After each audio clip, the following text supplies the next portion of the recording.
재미없는 건 절대 용서 못해. 뭐 볼지 고민하는 당신을 위해.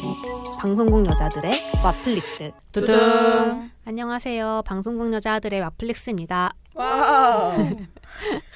네, 여러분 잘 지내고 계시죠? 네. 네, 비 피해 없이 건강하게 8월을 보내고 계시기를 기원합니다. 네, 저는 오늘 진행을 맡은 꽁치리입니다. 네, 안녕하세요. 저는 스릴러와 무서운 걸 좋아하는 창마입니다. 전 먹방과 요리를 좋아하는 칠봄입니다. 미장센 보는 걸 좋아하는 김세우입니다. 우리 리아리님이 창마님이 추천해주신 더 라이트 악마는 있다 보던 중이셨대요. 그러다가 마침 또 호러 콘텐츠 알림이 떠가지고 멈추셨대. 영화 또 혹시 멈추고 재미없어서 멈추신 건 아닌지. 깔깔. 네, 알 수 없고 네. 테이크 쉘터를 잘 됐다 싶어서 이어서 싹 다 보려고요 라는 멘트를 적어주셨는데 보셨는지 궁금하네요. 이분은 리아리님은 한국 공포영화 중에 알포인트, 장화홍련, 기담 이렇게 좋아하신대요. 진짜 세 개 다 저도 너무 좋아하는 작품입니다. 또 우리 초코스누피님이 5,000 캐시를 후원해 주셨어요. 너무너무 감사합니다. 그리고 또 예솔리님이 무서운 거 되게 좋아하시는데 밤에 들으니까 이번 편 되게 무섭대요. 우리 제대로 영업을 했나 봅니다. 네, 덮어지 말고는 다 본 영화들이어가지고 특히 더 그 장면들이 떠올라서 너무 무서우셨대요. 네, 특히 유전. 유전 정말 무섭죠. 오늘이 마침 또 8월 15일이라서 일제강점기 시절을 배경으로 한 컨텐츠를 소개를 해보려고 해요. 굉장히 많죠. 요 시대를 배경으로 한 작품들이. 맞아. 네. 정말 많죠. 그렇죠. 긴 시간이었던 만큼 또 작품들도 되게 많이 있는데 되게 좋은 작품들이 또 있어요. 우리가 아마 각자 이제 좀 준비를 해왔을 텐데 어떤 작품들을 들고 왔는지.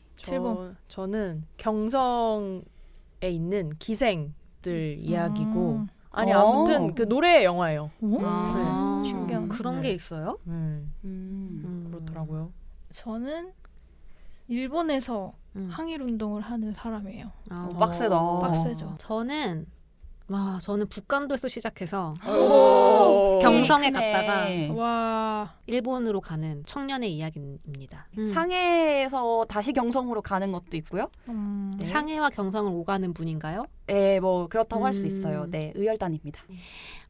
그러면 점차 넓혀 가볼까요? 그러죠 뭐. 마지막에 좋네요. 중국으로 가는 거요? 네, 경성부터 한번. 아니 이야기해볼까요? 마지막에 마지막은- 일본으로 가야지. 그러네. 보스 못 갔잖아. 맞아, 보스목 같은 음. 느낌이네. 그럽시다. 일단 경성의 기생 우리 너무 이야기부터. 열심히야 이거 짜는 거. 맨날 이거 이렇게 쓸데없이 열심히 지금. 소사를 만들어. 제가 가져온 거는요. 헤어화라는 그런 영화입니다. 혹시 보신 분? 없어요. 못 봤어요. 안 봤어요. 이게 2015년 영화고요. 왓챠에 있어요. 그래서 로맨스 영화 중에 나도 아내가 있었으면 좋겠다. 그리고 협력 할애 기억을 연출한 박흥식 감독님의 그런 작품입니다. 이게 기생 얘기라고 아까 말씀을 드렸었는데요. 저는 사실 기생이라고 하면은 화려한 의상이나 화장 그리고 남성을 유혹하는 그런 성적인 모습을 사실 많이 떠올렸는데 이 영화는 종합 예술인, 그러니까 엔터테이너적인 그런 면모. 유튜버네요. 네, 그때 뭐 유튜브 있었다면 유튜버죠. 그런 면모를 보여주는 데 집중하고 있는 영화라서 되게 흥미롭다고 생각을 했습니다. 그 영화가 처음에 그 어떤 라디오 DJ가 1991년도에 일제강점기에 발매됐던 LP 조선의 마음이 재개발 현장에서 발견됐습니다. 그래서 뭐 복구 중에 있어요. 우와. 이렇게 하는 걸로 시작을 해요. 그래서 1940년대 경성으로 가서 기생을 양성하는 곳인 권번으로 그렇게 장면이 옮겨가는데요. 한효주가 연기한 그 주인공 소율은 항상 거기서 1등을 도맡아 하는 소리꾼이었어요. 근데 그러던 어느 날 한복집 배달부로 일하던 남자가 도박판에서 옷감을 다 날린 거예요. 그래서 돈 없으니까 그냥 내 딸 여기다 팔게요. 이렇게 해서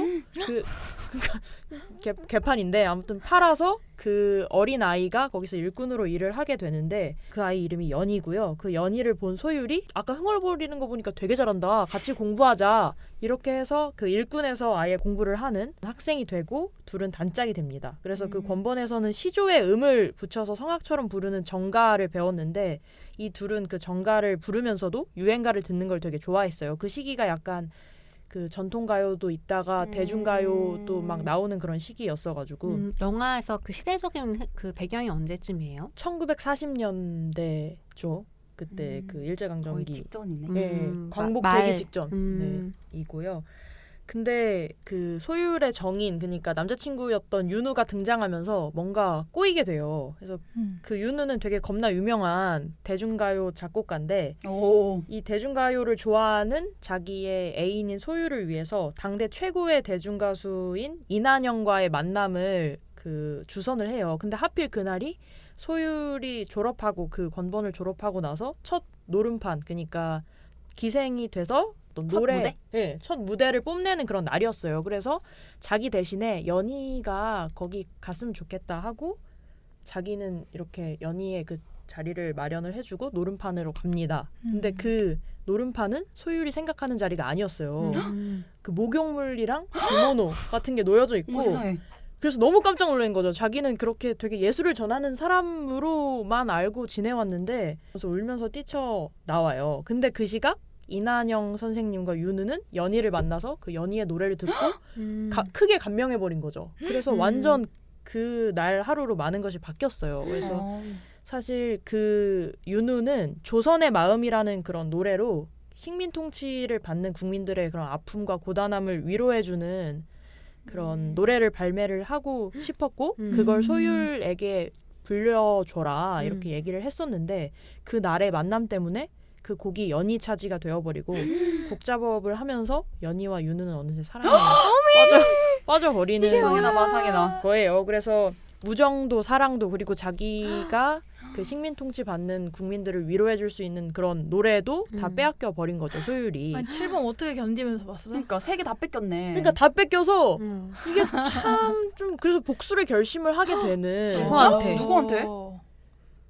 걔한테. 윤우랑 윤우랑 연희에게? 예, 그렇게 하는 내용입니다. 그래서 사실 여러분들이 가져온 영화와는 좀 많이 다를 수도 있어요. 왜냐하면 이게 독립운동하는 내용이 아니라서 조금 많이 다르긴 한데요.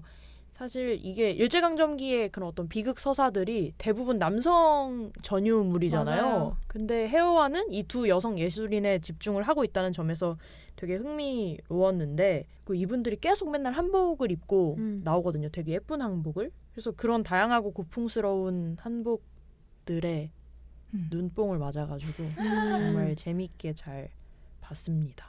그러면 약간 그 시대에 약간 그 개량된 느낌의 한복인 거예요? 아니면 뭐 어떤 식이에요? 그런 한복도 입고 개량된 한복도 입고 완전 전통 한복도 입고 그리고 그 하긴 무대 의상이니까. 네, 그리고 뭐 모던보이 모던걸이라고 칭해지는 그런 경성시대 양장 같은 것도 있고 그런 옷도 입어서 지금 검색해보니까 다 이쁘다. 그러니까 너무. 보는 맛이 와. 쏠쏠해요. 너무 와 예쁘게 체크 무늬 저고리도 있어. 보자. 이거 봐. 너무 예뻐. 오, 너무 이쁘다. 그런 거 재밌었고 그리고 저는 한효주 배우가 이렇게 연기를 잘하는지 몰랐어요. 노래를 갖기 위해서 그리고 뭐 최고의 가수가 되기 위해서 되게 변해가는 치열한 그런 과정 속에서 욕망, 질투, 분노 이런 걸 연기를 하거든요. 근데 그 눈빛 하나로 눈빛이 이렇게 파르르 떨리는 그런 걸 보면서 와 연기 진짜 잘한다. 그래서 결국 그 소율한테 감정이입을 할 수밖에 없게 만드는구나 이런 미친 사람 같아요. 계속 보면 볼수록 소율이? 네, 진짜 미쳐버린 사람 같아서. 저 생각나요. 헤어와 개봉 앞두고 그 티저 영상 풀었을 때 그 한 컷이 약간 이렇게 싹 돌아보는 그 한효주 배우의 어떤 눈빛, 얼굴을 이렇게 잡은 게 있었는데 그것만 봐도 너무 장난 아니더라고요. 너무 무서워. 무섭다고. 연기를 너무너무 잘해서 추워져요. 그것만 봐도 진짜 매력적이라고 느꼈었어요. 그 시절에 이런 어쨌든 뭐 로맨스가 있다고 생각하면 그 시절의 로맨스 너무 뭔가 다 짠한 게 있어. 맞아. 그리고 그때가 이제 조금 있으면 광복이 될지는 몰랐겠지만 아무튼 분위기가 약간 그렇게 흘러가니까 또 기생도 없어질 수도 있잖아요. 그래서 없어질 위기에 처한 직업을 가진 사람이 또 대중가수로서의 이렇게 뭐 변화를 위해서 나아가는 그런 모습도 그렇고 그리고 나라가 없는 사람이 없어질 직업을 갖고 있는 거잖아요 지금. 그래서 그런 걸 보는 것도 되게 짠했는데 뭐 노래가 엄청 좋아요. 노래가 아, 저 이 얘기 진짜 많이 들었어. 노래 너무 그러니까 좋다고. 저는 그 OST 그 앨범을 계속 돌려서 들었었는데 그 전통 음악인 정가를 또 잘 표현하고 1940년대 대중가요도 들을 수 있었는데요. 최고의 대중가수로 나오는 그 이난영 씨를 뮤지컬 배우 차지연 씨가 연기를 했거든요. 그래서 노래를 너무 잘해요. 그래서 귓봉을 또 맞았고 일각에서는 그 한국판 라라랜드라고 이렇게 칭하기도 합니다. 그래서 그때 식민통치 받은 국민들을 위로하기 위해서 만든 조선의 마음 같은 경우는 1절 가사를 천우희 배우가 직접 썼어요. 그래서 좀 더 좀 몰입감 슬퍼요? 있게. 노래가? 네, 그게 좀 처연한가? 네, 처연한 느낌이 있어서 그것도 좀 재밌고 한효주 배우가 또 사랑과 우정을 다 잃어서 사랑 거짓말이라는 또 노래를 부르거든요. 약간 현대가요 같다 그건 제목. 그게 대중가요를 음. 대중가수가 되고 싶어서 그렇게 부른 거예요. 근데 음. 그것도 되게 마음이 찢어질 듯 아픈 그런 느낌이 있으면서도 전통 느낌이 녹아 들어가 있어서 둘 다 음색이 장난 아니더라고요. 근데 진짜 그 강점기 이후에 또 되게 몰아치는 현대사가 시작되잖아요. 맞아. 그럴 때 그 기생 집단은 어떻게 된 걸까 그런 생각이 문득 드네. 맞아. 대중가 가수로 성공한 사람도 그렇게 많지도 않을 테고 그러게. 되게 혼란스럽고 폭력적인 시대를 살았을 것 같아. 그러니까 완전 약자였을 텐데 되게 다른 그러니까 그 시대에 흔치 않은 좀 덜 다뤄진 이야기를 소재로 한 영화인 것 같아서 되게 궁금하네요. 네, 이 영화는 황옥경부라는 실존 인물의 폭탄 사건을 베이스로 한 팩션 책을 기반으로 했어요. 네. 그러니까 픽션과 팩트를 네.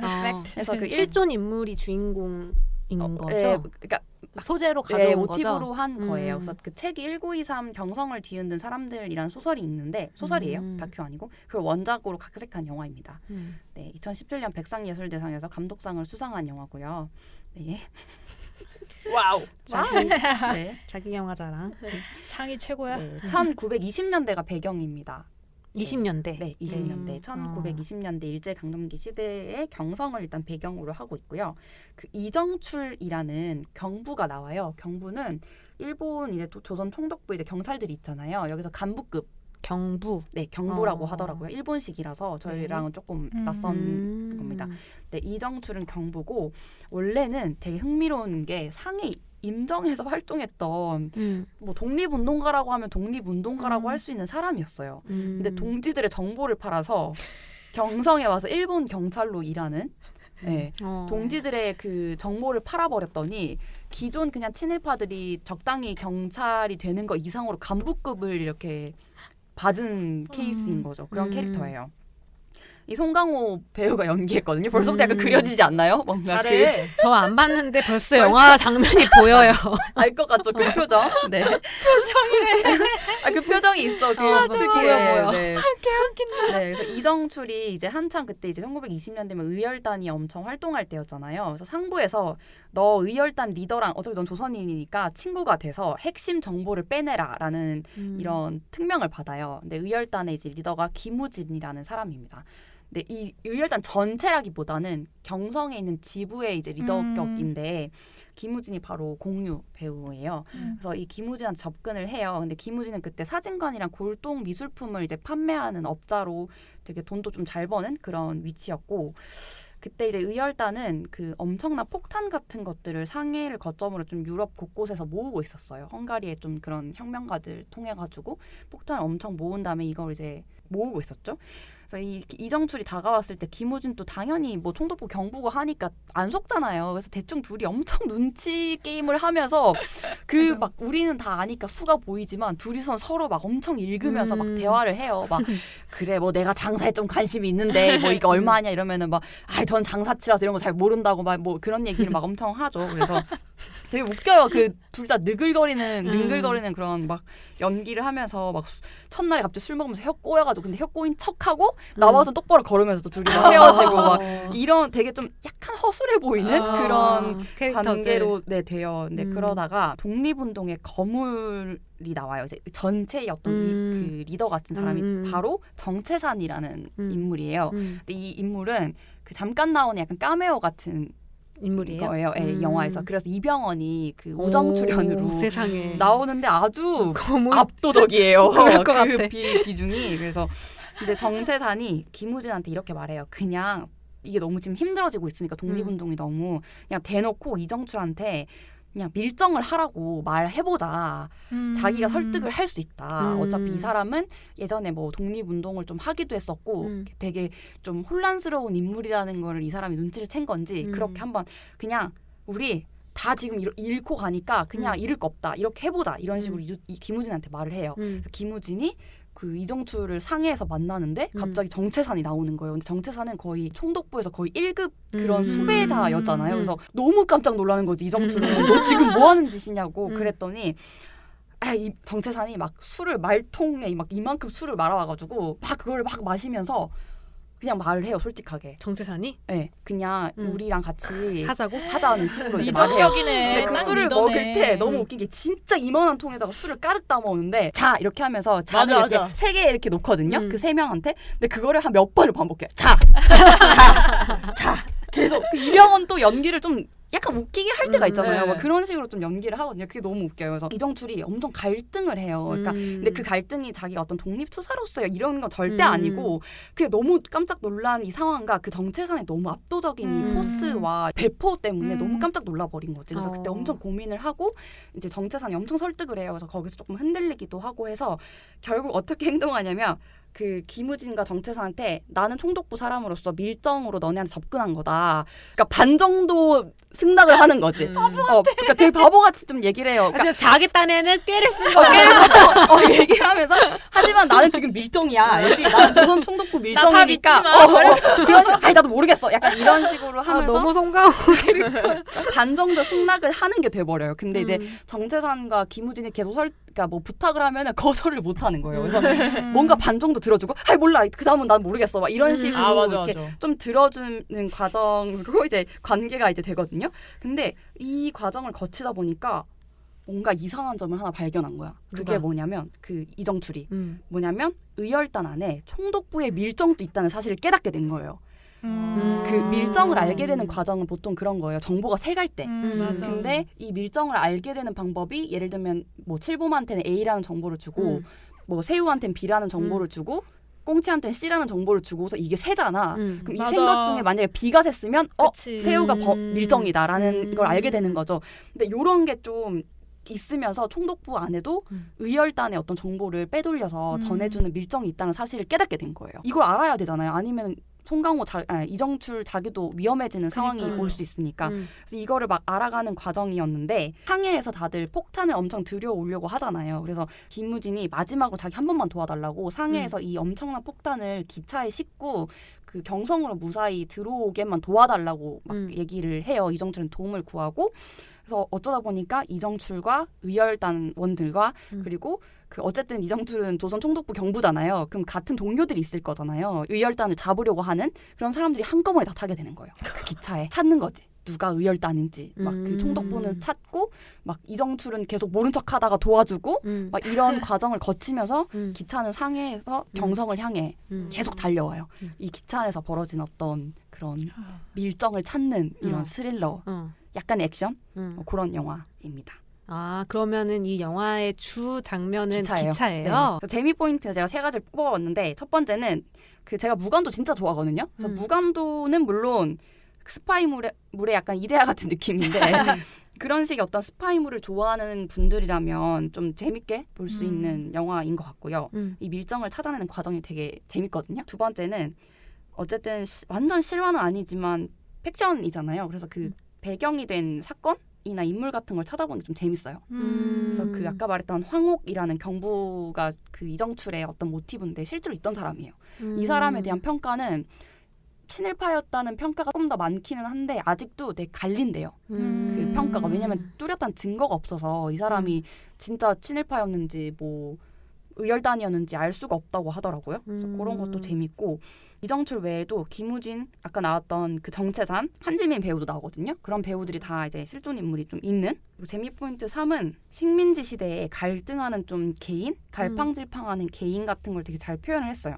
그러니까 지금이야 뭐 친일파, 뭐 짜증나, 메롱 이렇게 하지만 되게 그 시대를 사는 사람들은 되게 힘든 고민을 겪은 사람도 있었을 거 아니에요. 무조건 사람이 맞아. 친일파 아니면 독립운동가의 어떤 두 가지 부류는 아니었기 때문에 되게 그런 양면성을 가진 사람들이 좀 많았을 것 같은데 그 송강호가 연기한 이정출의 얼굴에서 그런 양면성을 가진 좀 평범한 개인의 얼굴을 좀 볼 수가 있었어요. 김지훈 감독도 어느 한쪽으로 발을 이렇게 내디뎠을 때 걷잡을 수 없는 상황에 빠지는 모습 이런 걸 그리고 싶었고 시대가 사람들을 어떻게 압박하고 어떻게 몰고 가는지 다루고 싶었다고 하더라고요. 그래서 그런 측면에서 좀 생각할 거리가 많았고 좀 기존의 그런 독립운동 영화랑 조금 그런 면에서 좀 다르지 않나 해서 가지고 왔습니다.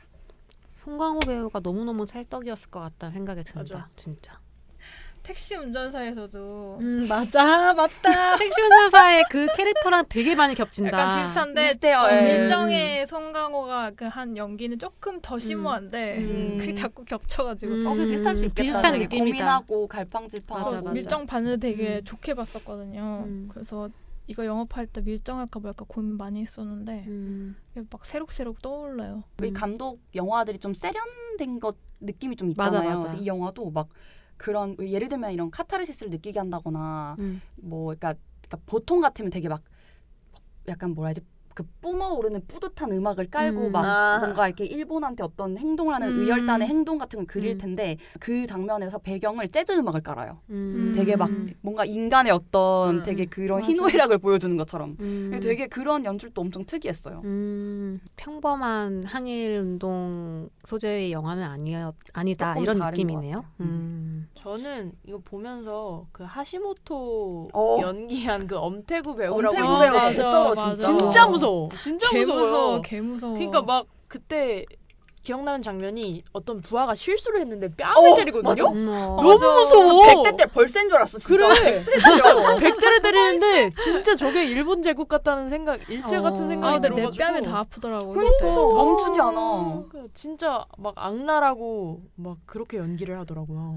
그리고 여기 어찌됐든. 한지민 배우도 나오는데 어떻게 나와요? 한지민 배우. 같이 이제 독립운동을 하는 사람으로 나오는데 저는 여기서 나온 한지민 배우도 되게 정말 좋게 봤었어요. 근데 진짜 이번에 뭐 할지 고민하면서 찾아보다가 알게 된 사실인데 한지민 배우가 일제강점기 배경으로 많이 한 나왔다? 콘텐츠 진짜 아, 많이 진짜? 나왔다? 경성 어울리나 스캔들 봐. 잘 어울려서- 영화랑 드라마랑 다. 뭐 또 뭐 나왔어? 경성 스캔들도 있고 뭐 지금 그러네. 이것도 있고 그러네. 그 시절 미인 느낌인가? 딱 그 한복 입고 그러니까. 그 단아한 어. 그 느낌 때문에 캐스팅을 많이 하나 봐요. 근데 이 밀정에서 사실 좀 아쉬워요. 음. 그 캐릭터가. 제가 준비한 근데 전 진짜 이번에 작품 결정하는 게 너무너무 어려웠어요. 그래서 지금 여기 같이 온 세 분이랑 오늘 하루 종일 아무 내가 어떻게 나 이거 할까 이렇게 계속 고민을 했는데 오늘은 영화 동주를 소개를 하려고 결정을 했습니다. 동주 착마가 엄청 좋아하는 영화 아니에요? 박정민 배우 때문에. 동주가 아니라 박정민 배우만 맞아. 좋아하는. 아니 동주장이 영화 자체도 좋아하는데 이거 2016년 개봉이라서 한 4년 됐죠? 그러니까 게다가 그때 110만 정도 관객이 들었었어요. 많이 들었네? 많이 들었어. 그리고 이게 되게 이준익 감독 작품인데 이준익 감독이 애초에 이 윤동주라는 시인을 가지고 상품화 같은 거를 하고 싶지 않다라는 마음으로 영화에 상업 광고를 하나도 안 받았대요. 그래서 되게 일부러 저예산으로 만들었고 그만큼 되게 약간 섬세하게 접근을 했던 거예요. 근데 저예산으로 찍었는데 대박이 나버려서 굉장히 많이 수익이 난 되게 인상적인 작품이어서 저는 꽤 많이 보셨을 거라고 생각은 해요. 하지만 혹시 못 보셨다면 꼭 추천을 해드리고 싶은 작품입니다. 방금 그 창마도 얘기를 한 것처럼 박정민 배우가 이 영화를 통해 완전 스타덤에 올랐어요. 그 전에는 저도 박정민 배우에 대해서 그렇게 주목을 하지 못했었는데 이 영화에 이제 강하늘 배우가 사실 윤동주 역할이라서 주연이지만 박정민 배우의 역할이 이 영화에서 굉장히 중요한 주연급 조연 이렇게 나오거든요. 그리고 이 영화의 되게 흥미로운 점이 제목도 동주잖아요. 윤동주가 아니라 이준익 감독이 되게 의도적으로 윤을 뺐대요. 동주라는 이름을 붙인 건데 그게 되게 우리가 윤동주는 이미 너무너무 잘 아는 국민 시인이기 때문에 너무 그렇게 어떤 이미지화된 그런 시인이 아니라 한 명의 그 시대를 살아내는 청년으로서의 개인에 집중을 하도록 하고 싶어서 일부러 제목을 동주라고 했다고 합니다. 그만큼 이 영화는 이 우리가 너무 잘 안다고 생각했던 이 윤동주라는 시인의 개인적인 어떤 고뇌, 갈등 그런 것들을 담고 있는데 그 고뇌와 갈등을 만들어내는 큰 축이 바로 이 박정민 배우가 역할을 했던 윤동주 시인의 실제 친구이자 사촌이었던 몽규예요. 그래서 이 두 사람의 관계가 이 영화에서 너무너무 중요하고요. 이 윤동주 시인이 북간도에 있는 지방에서 태어나서 쭉 자랐어요. 10대 시절을. 근데 그때 같이 살던 사촌이 몽규인 거예요. 나이도 1살 차인가 해가지고 둘이 또래로 나오는데 둘 다 너무 영특해서 어렸을 때부터 되게 좀 눈에 띄는 아이들이었대요. 그래서 영화에서도 그런 이제 어렸을 때 막 한창 같이 커가는 그런 장면들부터 나와요. 그래서 이 동주는 어렸을 때부터 시를 좋아해서 문학을 좋아해서 이제 글을 쓰는 아이였고 몽규도 굉장히 영특하고 글을 잘 쓰는 아이였는데 좀 더 동주보다는 좀 더 뭐랄까 활동적인 그런 스타일로 나와요. 그래서 둘이서 같이 너무 의좋게 형제로 지내고 있다가 서울로 대학을 이제 오게 됩니다. 그래서 여기서 이제 그 시대의 대학생들이 무엇을 할 수밖에 없었겠어요. 항일운동을 당연히 했겠죠. 그러면서 이 두 청년이 같이 항일운동을 하다가 배경이 이제 그 거의 일제강점기 말쯤이에요. 그래서 막 그때 이제 아시죠? 그 일제강점기 말에 가면 창씨개명 막 강요하고 그런 글과 말과 이름을 다 빼앗기던 시대여서 이 두 청년이 이제 그런 것 어떻게 피하려고 하다가 결국에 일본 유학길에 가요. 두 사람 모두. 그래서 이 영화의 어떤 최고의 어떤 갈등의 고조는 일본 유학 장소에서 벌어져요. 더더욱 더 독립운동에 집중을 하게 되는 몽규와 계속해서 글을 쓰면서 자기 나름의 어떤 항일운동을 하고 싶어하는 동주, 이 두 청년이 서로를 보면서 계속해서 어떤 마음의 어떤 것들이 생기는 거예요.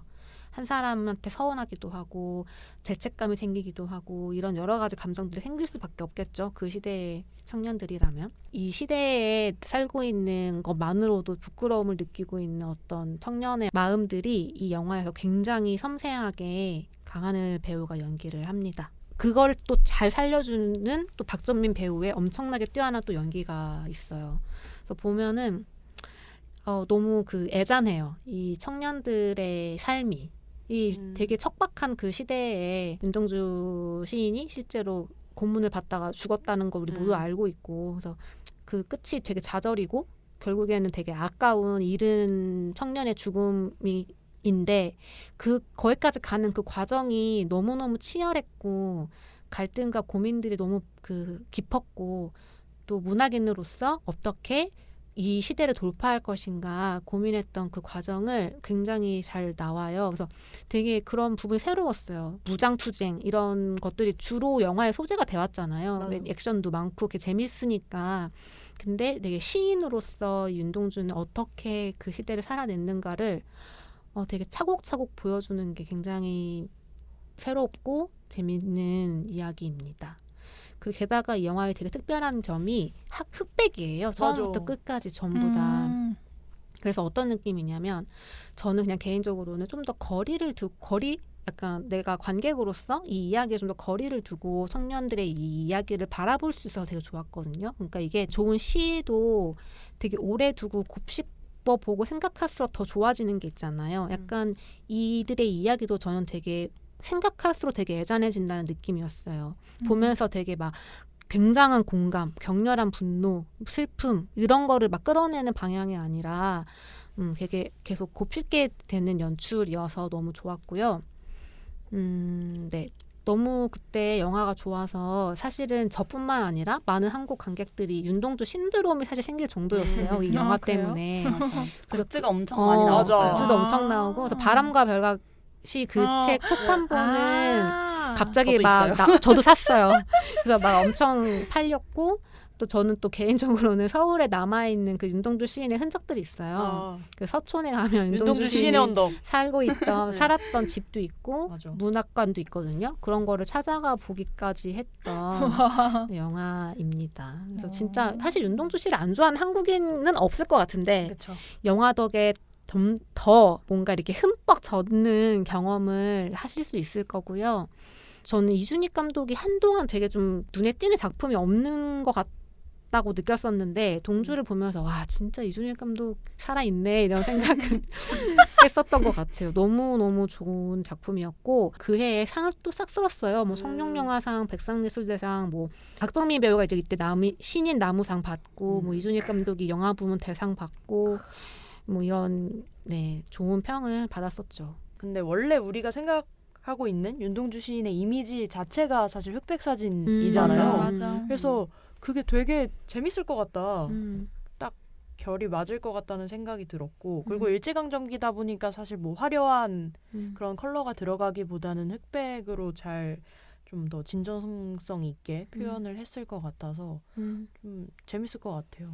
그 마지막에 이제 가면 후반부에 가면 이 윤동주랑 몽규랑 각각의 이 투옥되어서 일본 감옥에 투옥되어서 찍었어. 그런 굉장히 그때 서로 약간 고문하면서 서로가 서로를 약간 팔게끔 하잖아요. 그 고문이라는 것은. 그래서 그런 과정에서 이 두 청년이 각각의 방에서 그걸 견디면서 어떤 선택들을 해나가는 거를 보여주는데 되게 생각이 많이 들어요. 이 영화를 보고 나면 진짜 그 시대에 뭔가 내가 청년으로 그 시대를 살아야 된다는 건 정말 엄청나게 가혹한 일이었겠구나. 또 맞아요. 지식인이라는 그러니까 대학생으로서 또 책임감도 더 그 시대에는 컸을 거고. 맞아. 그 가장 또 친한 친구이자 형제가 나와 또 다른 방식으로 뭔가를 하고 있으면 어떤 부채감과 죄책감이 더 많이 커질 수밖에 없는데 그런 고민들이 얼마나 깊었을까 이런 생각이 절로 드는. 이게 되게 영화가 연출이 되게 세련된 게 그때 썼던 시가 이렇게 화면 한쪽 귀퉁이에 이렇게 나오면서 그걸 읽는 장면들이 좀 있어요. 윤동주 시인이 일본에서 유학길에 썼던 시가 쉽게 씌어진 시거든요. 이 쉽게 씌어진 시가 시작이 창밖에 밤비가 속살거려 육첩방은 남의 나라 이렇게 시작이 돼요.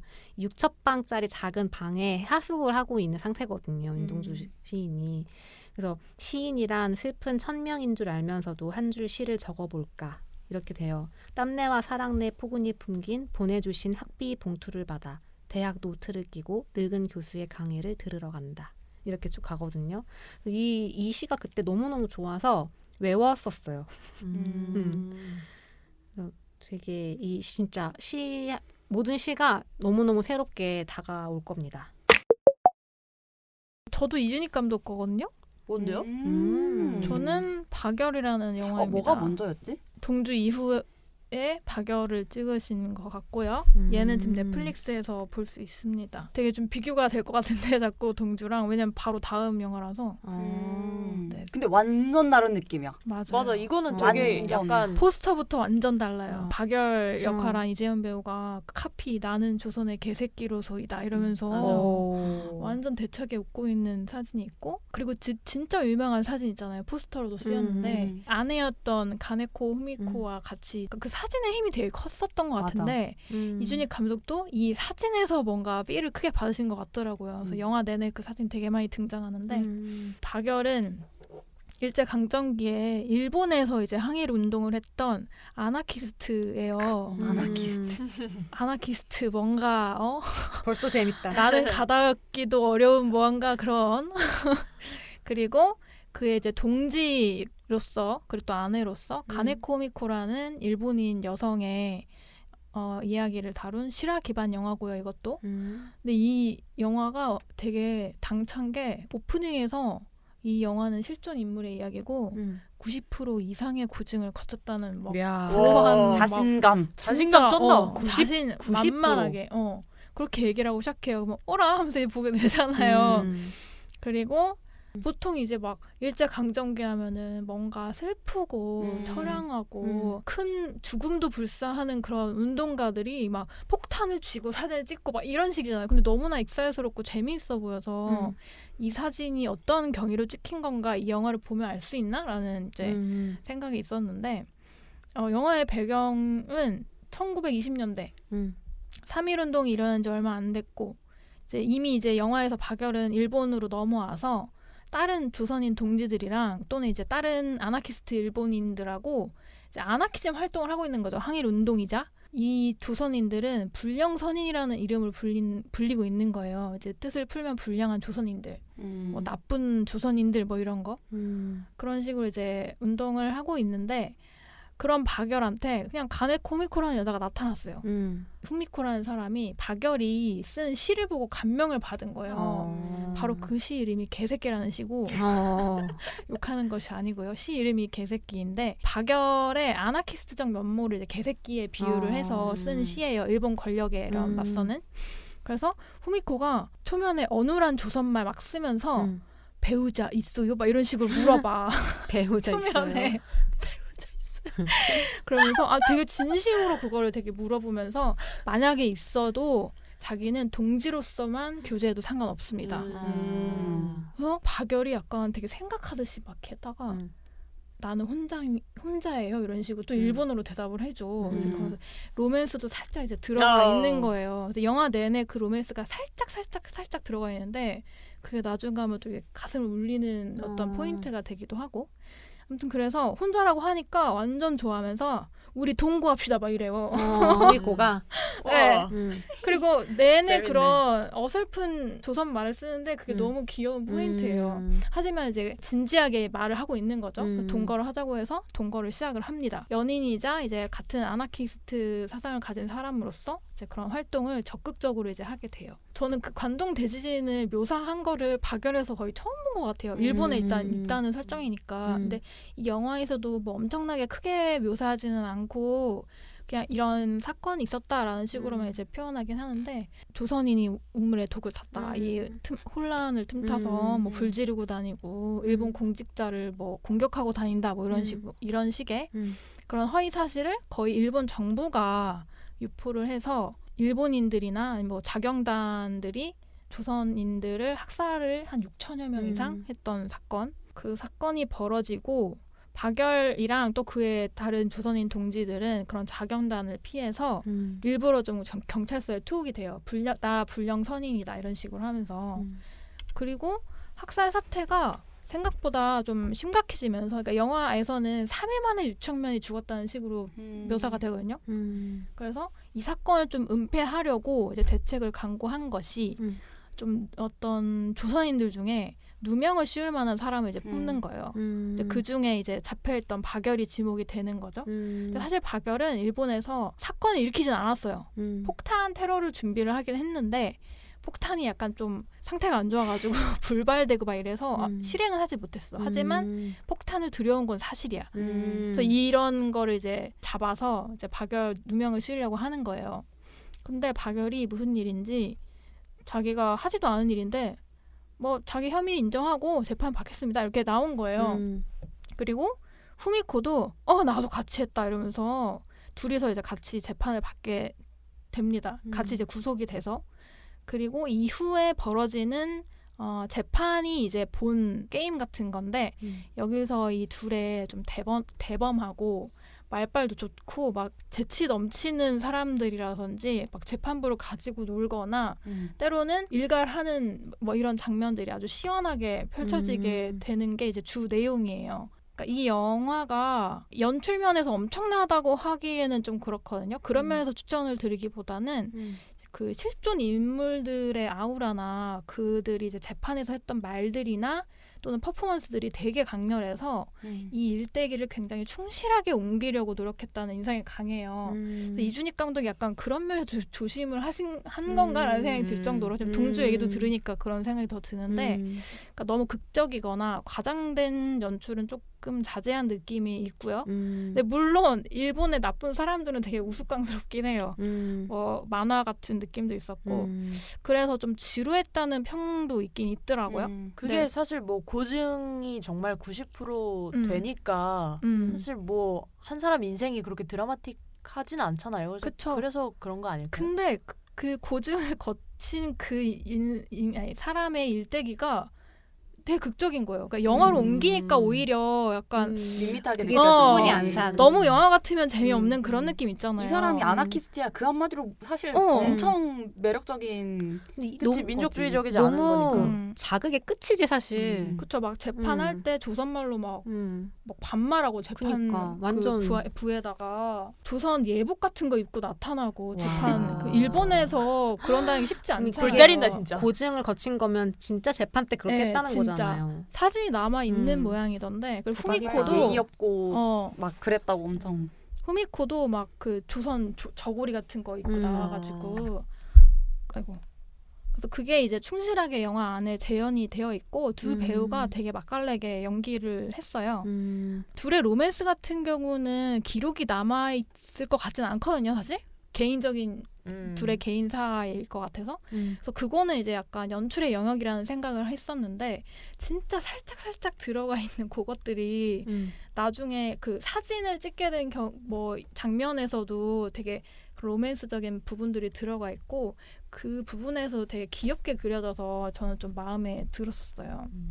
그리고 이 영화가 좀 다른 일제강점기를 다룬 영화랑 조금 다르다고 생각했던 거는 보통 되게 민족주의의 끝이잖아요. 정말 뭐 장난 아니잖아요. 이걸 안 보는 내가 되게 막 죄책감이 들 정도로 막 그런 영화들도 있잖아요, 사실. 맞아. 그리고 그 대척되는 일본인의 묘사는 막 너무 악마같이 막 한없이 악랄하고 목되게 그려지는 그런 특성이 있다고 제가 생각을 할 정도로 막 그런 게 많았는데 이 영화 같은 경우는 일본 권력이나 아니면 제국주의에 빠진 일본인들은 되게 냉정하게 그리긴 해요. 우습게 막 그리고 그러는데 그 외에 일본 민중들 아니면 박열과 함께하는 그 뜻을 같이 하는 일본인들 아니면 그냥 자기 일을 하고 있을 뿐인 다른 다양한 뭐 위치에 있는 일본인들은 악마화하지 않고 그냥 딱 정상이라고는 뭐하는데 그냥 일반적으로 대화가 통하는 서로 대화가 가능한 지성인처럼 다 묘사를 해요. 근데 이게 별거 아닌 것 같은데 전 되게 신선하더라고요. 그래서 그 영화에서 이 둘을 신문하는 판사가 한 명 나오는데 저는 그 판사 캐릭터도 되게 좀 흥미로웠거든요. 분명 이제 일본에게 이롭게 재판을 이제 끌고 가야 되는데 이 박열과 후미코에 대한 인간적인 존중을 또 놓지 않는 사람이에요. 그래서 이 사람이 그 유명한 사진을 찍게 한 장본인이기도 하고 이 사람도 실존 인물이었대요. 그래서 그 사람에 대한 묘사도 굉장히 재미있어서 보시면은 재미있을 것 같고 그 후미코가 막 처음 나타나가지고 뭐 공부하자 막 이러니까 박열이 좀 당황스러울 거 아니에요. 그래서 원래 후미코를 조금 알고 있던 동지한테 저 어떤 사람이야? 물어봐요. 그 동지가 왜 일본인한테 반감 있어? 이렇게 물어본단 말이에요. 근데 그 박열이 씩 웃으면서 나는 일본 권력에는 반감이 있는데 민중한테는 친근감이 있어. 막 이런 식으로 대놓고 막 대사를 하기도 해요. 그래서 이런 점을 감독이 좀 드러내려고 노력을 했지 않았나 그런 생각을 해봤고요. 그리고 이게 영화 개봉했을 때 엄청난 화제였긴 했는데 이 가네코 후미코라는 인물과 그리고 이 인물 연기한 최이서 배우였는데 진짜 이 인물과 배우가 영화를 제일 특별하게 만들어준 게 아닌가 싶을 정도로 영화 이름은 박열인데 끝나면 가네코 후미코야 그냥. 그 정도로 이제 이 사람이 더 여운을 깊게 주거든요. 일단 아나키스트 일본인이라는 이 단어 조합 자체가 굉장히 저한테는 신선했고 또 인물 자체도 박열 못지않게 대범했어요. 이거를 뭐 알려졌던 배우가 했어도 뭐 잘 하셨겠지만 그 당시에는 이름이 알려지지 않았던 최이서 배우가 너무 진짜 연기를 잘해가지고 대종상 신인 여우상이랑 여우 주연상을 같이 탔어요.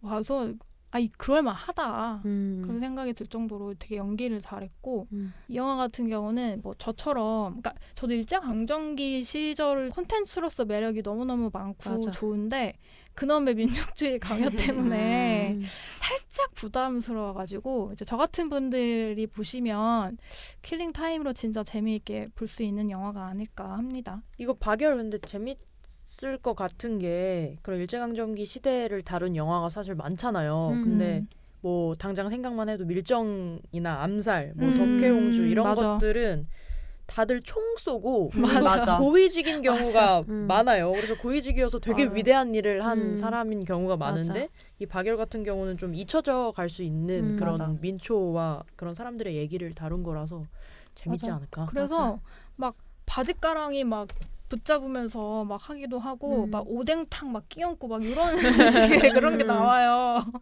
칼을 든 사람을 상대로 막 오뎅탕 끼얹고 막 이러니까 귀엽다. 되게 친근하더라고요. 좋네. 되게 매력적이다. 네. 그 시대 아나키스트 그쵸. 캐릭터. 그 무리들 맞아. 약간 뭔가 골목대장 같기도 하면서 맞아. 음, 네. 뭔가 그러게. 힙한 느낌이에요. 그러니까 힙해요. 포스터도 거기 되게 독립운동가들이 힙한 다. 느낌이야. 힙해요.